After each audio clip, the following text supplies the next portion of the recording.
মাইকে ভারতের সেরা তারকা সুনীল ছেত্রীর নাম ঘোষণা হতেই উল্লাসে ফেটে পড়ল গ্যালারি। সেটা স্বাভাবিকই ছিল। এরপর আরেক দফায় এমন উচ্ছ্বাস দেখা গেল যখন বাংলাদেশের নাম ঘোষণার পর্ব এলো। হামজার নাম উচ্চারিত হওয়ার পরে গ্যালারিতে শোনা গেল উচ্ছ্বাস। জওহরলাল নেহেরু স্টেডিয়ামে মঙ্গলবার এশিয়ান কাপের বাছাইয়ের তৃতীয় রাউন্ডে ভারত বাংলাদেশের ম্যাচে কেউ জিতেনি। গোলশূন্য ড্র হয়েছে ম্যাচটি। তবে এই ম্যাচে একজন জিতেছেন, তিনি হলেন হামজা। ইংলিশ ফুটবলের খেলার অভিজ্ঞতা নিয়ে যিনি গায়ে জড়িয়েছেন বাংলাদেশের জার্সি। খোদ ভারত কোচ মানুলও সোমবার সংবাদ সম্মেলনে বলেছিলেন, হামজার অন্তর্ভুক্তি শুধু বাংলাদেশের নয়, এশিয়ার ফুটবলের জন্যই ভালো। অবশ্য ম্যাচ শুরুর পর হামজাকে নিয়ে উচ্ছ্বাসে টান পড়েছিল ভারতীয় সমর্থকদের মধ্যে। অনুমিতভাবেই অবসর ভেঙে ফেরা সর্বোচ্চ গোলদাতা ছেত্রীকে ঘিরেছিল তাদের উন্মাদনা। কিন্তু সে উন্মাদনাও সময়ের সাথে সাথে থিতিয়ে পড়তে থাকে।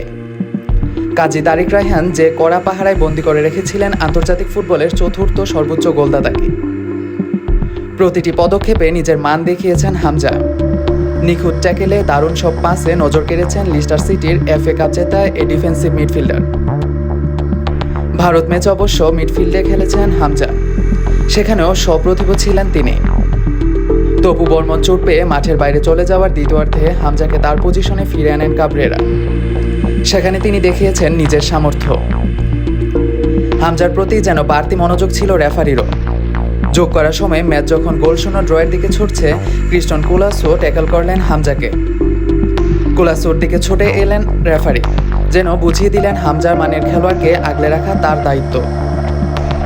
এরপর যখন শেষের বাঁশি বাজল, টিভির পর্দায় ভেসে উঠল ছেত্রীর মুখ। গোলের চাহিদা পূরণ করতে না পারার হতাশা সেখানে স্পষ্ট ছিল। এই প্রয়োজন মেটাইতেই তো তাকে অবসর ভেঙে ফিরিয়েছিলেন ভারত কোচ। মালদ্বীপের বিপক্ষে প্রীতি ম্যাচে হ্যাটে গোল করে ইঙ্গিত দিয়েছিলেন তিনি এখনও ফুরিয়ে যাননি, কিন্তু বাংলাদেশের বিপক্ষে সেরা ছেত্রীর দেখা মেলেনি। হামজাকেও দেখা গেল টিভি পর্দায়। তিনি অবশ্য খুব উচ্ছ্বসিত নন, আবার বিষণ্ণও নন, তবে হাসি খুশি ছিলেন। দেশের হয়ে অভিষেকের আনন্দ তার সঙ্গী। এমন আনন্দের দিনে হামজা ম্যাচটি জিততে পারেননি, কিন্তু হারেননি। তবে মন জয় করেছেন ফুটবল প্রেমীদের। মাইকের ওই নাম ঘোষণার সময় ভারতীয় সমর্থকদের উচ্ছ্বাস যে সে কথাই বলছে।